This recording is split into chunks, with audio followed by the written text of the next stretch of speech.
श्री स्वामी समर्थ. यंदा 2026 आपल्यासाठी खूप खास असणार आहे.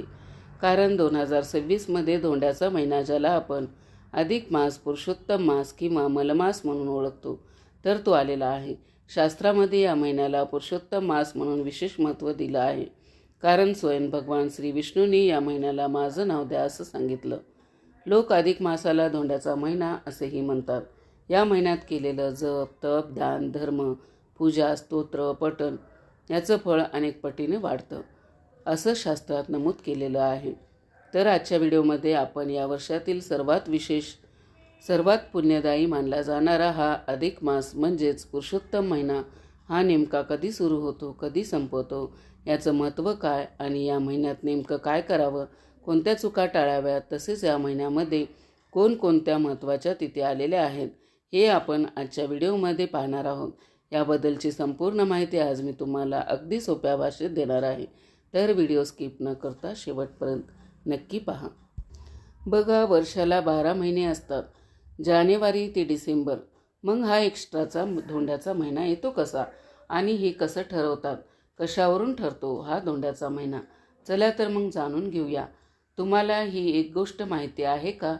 आपल्या वैदिक पंचांगात अधिक मास लीप वर्षामध्ये एक दिवस वाढतो, पण आपल्या हिंदू पंचांगात एक संपूर्ण महिना वाढतो. हे का होते? कारण चंद्रवर्ष आणि सूर्यवर्ष यांच्यात जो फरक आहे तो जुळवण्यासाठी हा आंतरिक महिना जोडला जातो. चंद्र 12 राशीची प्रदक्षिणा साधारण 28-29 दिवसात पूर्ण करतो, तर सूर्य एका राशीत जवळजवळ 30-31 दिवस थांबतो. दुसरीकडे भारतीय गणना पद्धतीनुसार सौर वर्षात 365 दिवस आणि चंद्रवर्षात 354 दिवस असतात. अशा प्रकारे एक वर्षात चंद्र आणि सौर वर्षात 11 दिवसाचा फरक असतो आणि 3 वर्षात हा फरक 33 दिवसाचा होतो.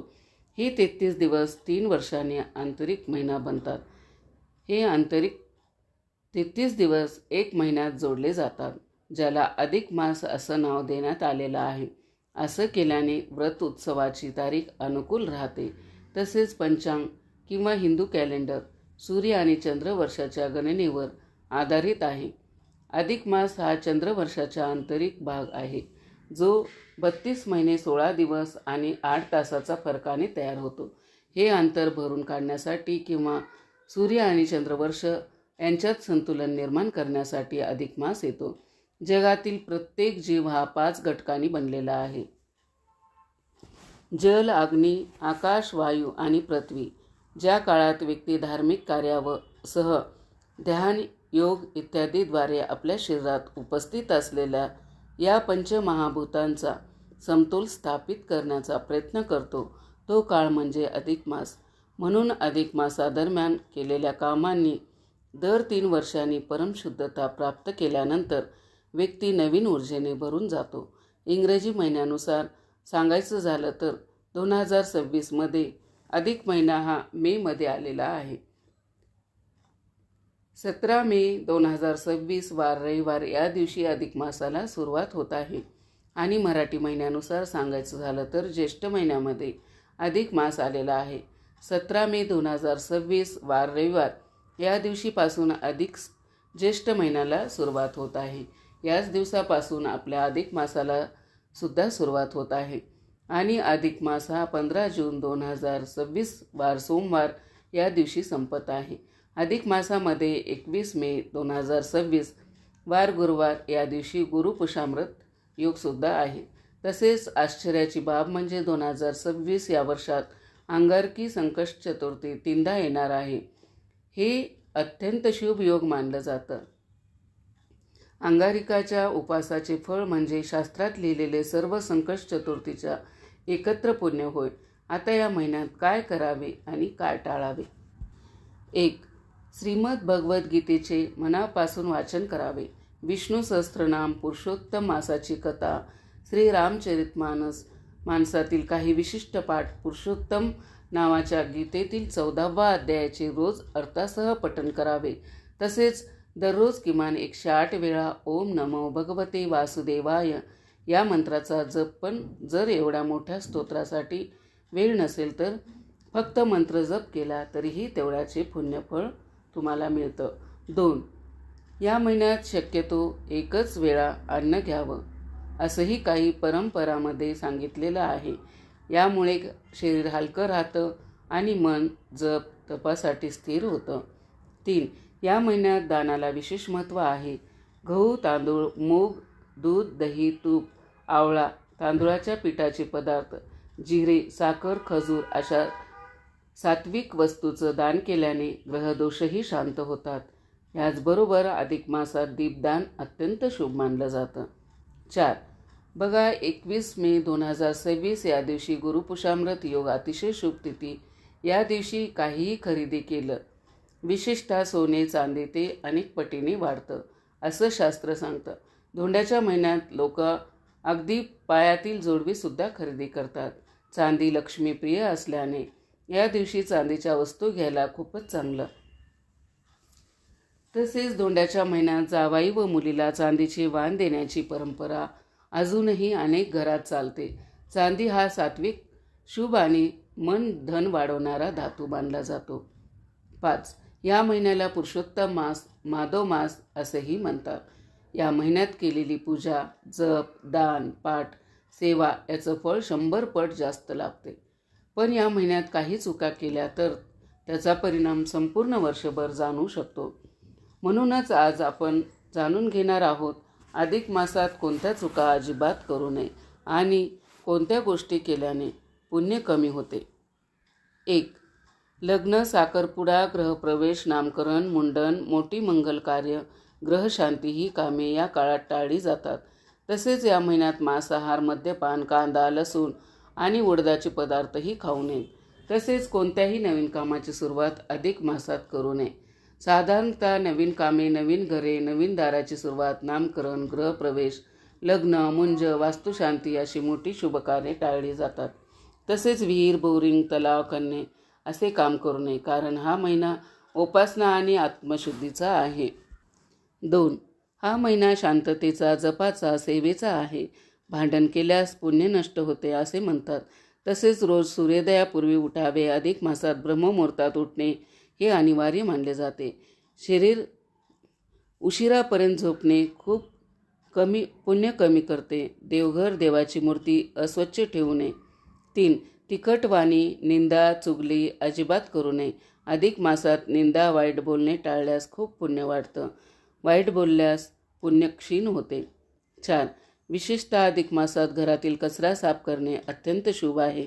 काटकसर न करता जास्तीत जास्त दान करावे, कारण अधिक मासात दानाचं पवित्र फळ 100 पट वाढतं. दान टाळणे म्हणजे पुण्य गमावणे. जास्त खर्च, दिखाऊपणा टाळा. हा महिना जोरात खर्च करायचा नसून साधेपणा आणि मर्यादेचा आहे. 5. देवाचे व्रत अर्धवट सोडू नका. तसेच सुरू केलेला जप, व्रत, पाठ अर्धवट सोडून चुकीचे मानले जाते. मांस, मद्य, तिखट, राग वाढवणारे अन्न टाळा. अधिक मासात तामसिक आहार पुण्य कमी करतो. 6. बघा, हा महिन्यात घरात अंधार ठेवू नका. संध्याकाळी दीप लावणं अत्यंत शुभ असतं. तसेच वडीलधाऱ्यांचा अपमान अजिबात करू नका. वृद्धांचा अपमान हा सर्वात मोठा दोष या महिन्यात, तो अधिक गंभीर मानला जातो.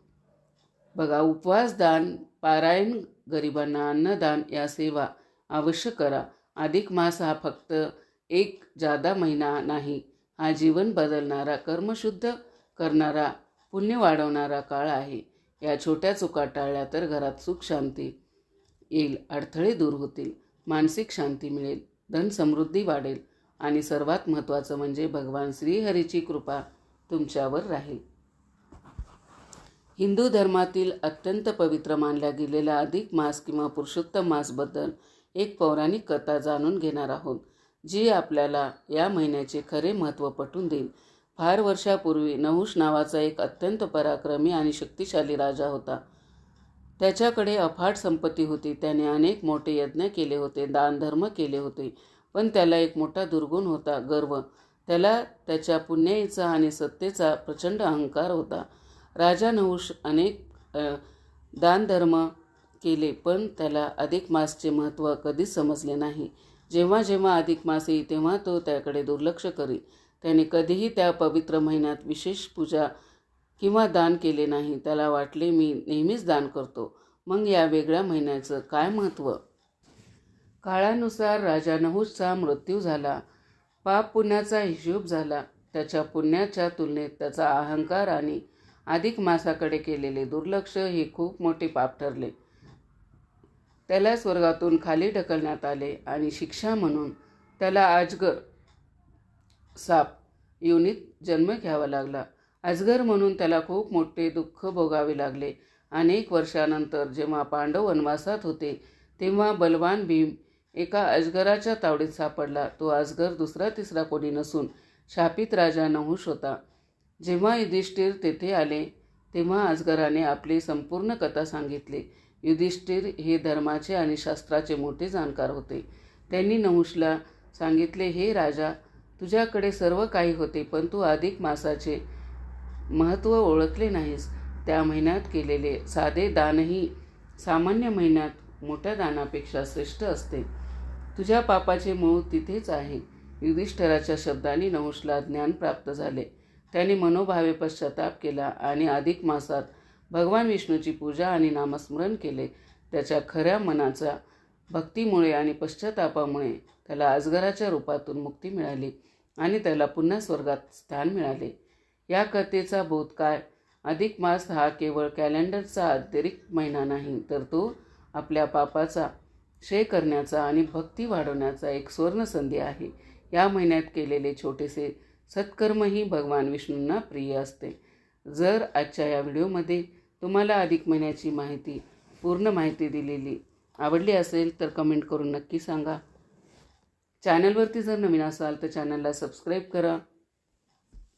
शेवटपर्यंत माझा व्हिडिओ ऐकला त्याबद्दल आपल्या सर्वांचे मनापासून आभार. श्री स्वामी समर्थ.